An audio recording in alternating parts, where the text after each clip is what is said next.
नमस्कार दोस्तों। पिछले कुछ दिनों में पंजाब की जो खबरें आई हैं मीडिया के सामने, वो खबरें ये आई हैं कि दिल्ली के एक चैनल की पत्रकार को भगवंत मान सरकार ने अरेस्ट कराया। उन पर झूठा एससी एसटी का मुकदमा कराया, बाद में उन्हें जमानत मिल गई और इसमें भगवंत मान सरकार की ज़बरदस्त किरकिरी हुई। टाइम्स नाउ नव भारत की ये रिपोर्टर थी जो कवरेज करने आई थी अरविंद केजरीवाल के कार्यक्रम का।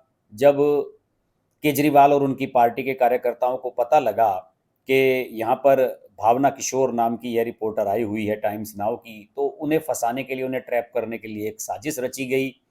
उनकी गाड़ी को सादी वर्दी के पुलिस वालों ने घेर लिया, कुछ महिला कांस्टेबल भी थी उसमें। उनकी एक जबरन एक ई रिक्शा के साथ टक्कर कराई गई उनकी गाड़ी की, जबकि वो गाड़ी चला भी नहीं रही थी। और उसके बाद उनके ड्राइवर, उनके एक सहायक रिपोर्टर यानी कि कैमरामैन और ड्राइवर, तीनों को अरेस्ट कर लिया गया। इसके अलावा आरोप लगा दिया गया कि आपने उस महिला के जिस महिला जो महिला ई रिक्शा में बैठी हुई थी, उसको आपने दलित सूचक शब्द कहे, इस तरह की बातें कही। और उसके बाद सबको पता है कि ये मामला फर्जी था। पूरी तरीके से भगवंत मान और अरविंद केजरीवाल एक्सपोज हुए और फिर हाई कोर्ट से उनको जमानत भी मिल गई। और अभी इस मामले में सुनवाई चलनी है और शायद इसमें भगवंत मान सरकार को और उनकी पुलिस को लताड़ भी पड़ने जा रही है कि आपने ऐसे फर्जी मामला कैसे एक महिला पर बना दिया। जबकि आप जानते हैं कि कोई भी ऑटो वाले से किसी से कोई झगड़ा होता है तो किसी को नहीं पता होता कि इसकी जाति क्या है, अगर आप किसी को जानते नहीं। फिर दिल्ली से आई हुई एक महिला रिपोर्टर कैसे जान सकती है कि उसमें बैठी हुई कोई महिला दलित थी। पूरी तरह से मामला फर्जी है, ये सब लोग जानते हैं। और इसमें बड़ी छिछालेदर हुई है। सबसे बड़ी छिछालेदर तो इस बात की हुई कि भावना जब वापस नोएडा स्थित अपने टाइम्स नाउ के हेडक्वार्टर पहुंची, दफ्तर में पहुंची, वहां उसका जोरदार स्वागत किया गया। वहां पर उसने अपनी आप बीती सुनाई और ये सुनकर बड़ी शर्म आई। मुझे भी एज ए जर्नलिस्ट बहुत ही बुरा लगा कि एक महिला पत्रकार को आपने लॉकअप में बंद रखा और उसको जब वॉशरूम जाना था तो उससे कहा गया कि आप गेट खुला रखिए। रोते रोते खुद भावना ने ये स्टोरी पूरी बताई है अपनी उस चैनल पर, आप उस वीडियो को देख भी सकते हैं।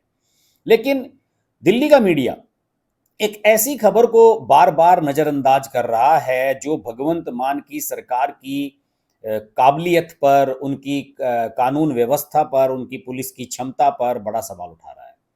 आपको याद होगा कि फरवरी महीने में एक बड़ी घटना हुई थी जब थाने में घुसकर अमृतपाल के समर्थकों ने अपने साथियों को छुड़वा लिया था और पुलिस के जो आला अधिकारी थे हाथ जोड़ते नजर आए थे आतताइयों की इस भीड़ के सामने, हमलावरों की इस भीड़ के सामने। लेकिन एक घटना अमृतसर में हो रही है जिस पर ज्यादा ध्यान नहीं दिया जा रहा है, जबकि उसके बहुत बड़े नतीजे, बहुत भयंकर नतीजे सामने आ सकते हैं अगर समय रहते उसको नहीं रोका गया तो। पंजाब में आप सब जानते हैं कि गोल्डन टेम्पल जो है सबका प्रिय स्थल है। हिंदू, मुसलमान, सिख, ईसाई, कोई भी किसी भी धर्म मजहब का हो, वो गोल्डन टेम्पल जरूर देखने जाता है, पंजाब दर्शन करने के लिए जरूर जाता है। और वहां पर 5 दिन में 3 बार ब्लास्ट होने की घटनाएं हुई हैं। और ये ब्लास्ट, मैं आपको बताऊं, ये तीसरा ब्लास्ट कल रात हुआ है। लगभग 12:10 पर यह ब्लास्ट हुआ और ये ब्लास्ट स्वर्ण मंदिर के लंगर हॉल के करीब हुआ। और इसकी जब धमाके की आवाज इतनी थी, वहां लोग घबरा गए। स्वर्ण मंदिर का जो मैनेजमेंट है उसने पुलिस को सूचना दी। रात में ही पुलिस ने जगह पहुंचकर, वहां पर पहुंचकर सील कर दी। लंगर हॉल के पास श्री गुरु रामदास सराय से एक कपल समेत, एक दंपत्ति समेत 5 लोगों को गिरफ्तार किया गया है और इनमें से, इनके पास से 8 बम भी मिले हैं। तलाशी के दौरान सराय की सीसीटीवी फुटेज से 2 संदिग्धों की पहचान की गई। इन्हें बरामदे में आता जाता देखा जा सकता है और इनकी फोटो भी सामने आई है। दोनों धमाका करने के बाद सराय के बरामदे में जाकर सो गए और ऐसा कहा जा रहा है कि इन्होंने बम छत या खिड़की से फेंका था। इनसे पूछताछ के बाद सराय के 225 नंबर रूम से एक कपल को गिरफ्तार किया गया। इनसे एक संदिग्ध बैग मिला है और दोनों गुरदासपुर के रहने वाले हैं। इससे पहले शनिवार और सोमवार को धमाके हो चुके हैं और इनमें कम डेंसिटी वाले क्रूड बम का इस्तेमाल किया गया था, मतलब जान माल की ज्यादा नुकसान नहीं हुई है।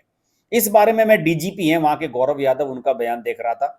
उन्होंने कहा कि अमृतसर में कम तीव्रता वाले विस्फोट का मामला सुलझ गया है, 5 लोगों को गिरफ्तार किया गया है। इनका मकसद सिर्फ शांति भंग करना था और इन्होंने धमाकों के लिए पटाखों का बारूद इस्तेमाल किया था।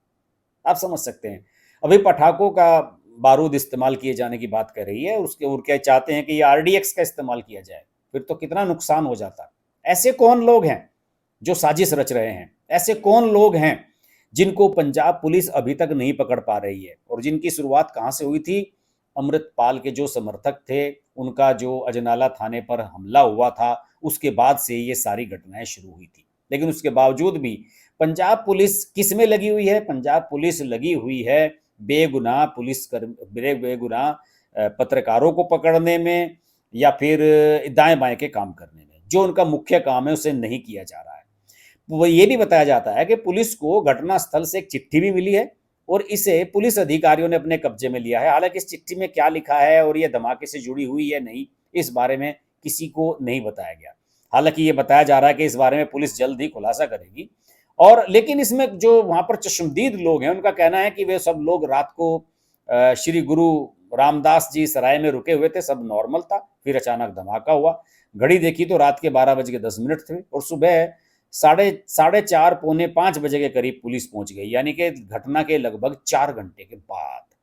कमरा नंबर 225 से एक लड़का और लड़की को पूछताछ के बाद हिरासत में लिया गया। बाद में पता चला कि उनसे बम भी बरामद किए गए हैं।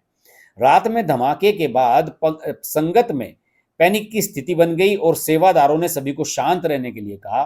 तो कुछ ने सोचा कोई भारी चीज गिरी है, इसलिए सब सो गए। लेकिन सुबह पता लगा कि साहब इसमें धमाका था। मैं आपको बताऊं, 6 मई की देर रात करीब 12 बजे हेरिटेज स्ट्रीट, जो गुरुद्वारे के सामने बनाई गई है, बहुत खूबसूरत, नरेंद्र मोदी जी ने ही बनवाई है, इसमें सारा गड़ी पार्किंग में खिड़कियों पर लगा कांच चारों तरफ फैल गया था, और 5 से 6 श्रद्धालु घायल हो गए थे। दूसरा धमाका 8 मई को कोल्ड ड्रिंक के टिन में रखकर किया गया था, और ये गोल्डन टेम्पल से 800 मीटर दूर हेरिटेज स्ट्रीट पर ही सुबह 6:30 बजे हुआ था। और पुलिस का यह कहना था कि बम को कोल्ड ड्रिंक के टिन में रखकर लटकाया गया था, और इससे किसी को नुकसान नहीं हुआ। चलिए, अभी तो नुकसान नहीं हुआ, लेकिन पंजाब में जो कुछ हो रहा है, इतना तो तय है कि भगवंत मान की सरकार साहब 5 साल चलने वाली है नहीं। देखिए, उपचुनाव हुआ है अभी जालंधर में, वहाँ पर कांग्रेस के जो सांसद थे संतोष सिंह चौधरी, उनका निधन हो गया था राहुल गांधी की यात्रा के दौरान, और उनकी पत्नी वहाँ से उपचुनाव लड़ रही हैं। इसमें भी कहा जा रहा है कि भगवंत मान हार गए हैं। आम आदमी पार्टी का जो प्रत्याशी है वो दूसरे या तीसरे नंबर पर रहेगा, जीतने की कंडीशन में कतई नहीं आ रहा है। जबकि इसके लिए अरविंद केजरीवाल और भगवंत मान ने पूरे जोर लगाए। आपको ये जानकर अचंभा होगा कि इतनी बड़ी पार्टी जिसकी 2 राज्यों में सरकारें हैं, उसका एक भी सांसद लोकसभा में नहीं है। 10-10 राज्यसभा सांसद हैं। अरविंद केजरीवाल पूरा जोर लगा रहे हैं कि भैया हमें जिता दो, हमें जिता दो। अरविंद केजरीवाल ने जाकर कहा भी कि भैया तुम्हारी उपस्थिति पंजाब वालों राज्यसभा में भी है, और पंजाब में हमारी सरकार है, दिल्ली में भी आम आदमी पार्टी की सरकार है, लोकसभा में उपस्थिति अपनी दर्ज करा लो। लेकिन लगता नहीं जनता ने अरविंद केजरीवाल की बात को ध्यान दिया है। और ये उपचुनाव बहुत बड़ा उपचुनाव है, इसका नतीजा भी 13 तारीख को ही आएगा, रविवार को ही आएगा। लेकिन इसका नतीजा अगर आम आदमी पार्टी के समर्थन में नहीं आता है, तो ये एक बड़ा सेटबैक होगा भगवंत मान के लिए। भगवंत मान के लिए सेटबैक इस लिहाज से भी होगा कि जब वो मुख्यमंत्री बने तो ये दूसरा लोकसभा चुनाव है जो वो हारेंगे। इससे पहले उपचुनाव हुआ था संगरूर सीट का, उनकी खुद की सीट जो उन्होंने खाली की थी, वो भी वो हार गए थे। और अब जालंधर में भी अगर वो नहीं जीत पाते हैं तो ये उनके लिए बड़े शर्म की बात होगी। दूसरे, कानून व्यवस्था बड़ा मुद्दा बनता जा रहा है। कभी पुलिस के हेडक्वार्टर पर आतंकवादी बम फेंक देते हैं, कभी अमृतपाल वाला मामला हो जाता है, कभी गोल्डन टेम्पल के पास धमाके होने लगते हैं, कभी किसी महिला पत्रकार को गिरफ्तार कर लेते हैं फर्जी मामले में। पंजाब पुलिस के सामने बहुत पेचीदगियां हैं, और उनका जो सरकारी सेटअप है, उनकी जो सरकारी मशीनरी है, वो इस समय असहाय सी नजर आ रही है। एक मेरे मित्र हैं पंजाब में, वो रिटायर्ड पुलिस अफसर हैं, मैं उनसे बात कर रहा था। उन्होंने कहा कि हर्ष जी, पंजाब पुलिस को इसमें दोष ठहराना गलत है। उनका ये कहना था कि अगर आप छूट दे दें पुलिस को तो मिनटों सिंटों में सारा काम हो सकता है। अमृतपाल को जब पकड़ने की छूट मिल गई तो अमृतपाल को सरेंडर करवा के ही मानी पंजाब की पुलिस। और पंजाब की पुलिस बहुत बढ़िया पुलिस हमेशा से रही है। लेकिन वर्तमान में जो सरकार चल रही है यहाँ पर, उस सरकार की इच्छा शक्ति ही नहीं है कि इन आतंकवादी विरोध, आतंकी जो गतिविधि करने वाले लोग हैं, इनके खिलाफ कोई कार्रवाई की जाए। तो ऐसे में पंजाब पुलिस क्या कर सकती है, ये एक बड़ा सवाल है।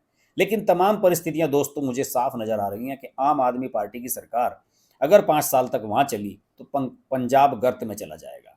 और इससे पहले 2024 के लोकसभा चुनाव में अगर आम आदमी पार्टी को फिर भी वोट मिलते हैं तो फिर पंजाब के जो मतदाता हैं उन्हें रिथिंक करना चाहिए कि उन्होंने कहाँ गलतियाँ की हैं, कहाँ उनसे गलती हो रही है। ये एक बॉर्डर से लगता हुआ राज्य है, पाकिस्तान से मिलता हुआ इसका बॉर्डर है।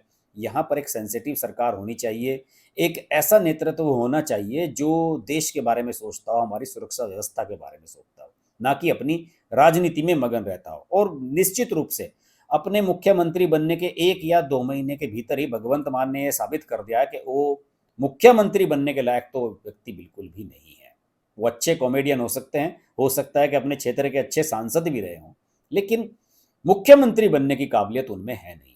अब देखते हैं कि अरविंद केजरीवाल उन्हीं के साथ 5 साल गाड़ी खींचते हैं या फिर किसी और को सीएम बनाते हैं। चर्चा तो कभी-कभी राघव चड्ढा के भी यहाँ सीएम बनने की चलने लगती हैं और कुछ लोग तो ये भी कहने लगते हैं कि शायद अरविंद केजरीवाल खुद ही दिल्ली छोड़कर यहाँ आ जाएं और चीफ मिनिस्टर बन जाएं। देखते हैं क्या होता है। लेकिन पंजाब के बारे में केंद्र सरकार को भी सोचना होगा। पंजाब की जो स्थिति है वो मुझे दोस्तों इस समय नाजुक लग रही है और ये जो छोटे-छोटे धमाके हो रहे हैं, ये कहीं बड़े-बड़े धमाकों में ना बदल जाएँ। इसके लिए बहुत ही अलर्ट रहने की ज़रूरत है। आपसे फिर बात होगी, चर्चा होगी, पंजाब पर चर्चा करते रहेंगे। जुड़े रहिए मेरे साथ। नमस्कार।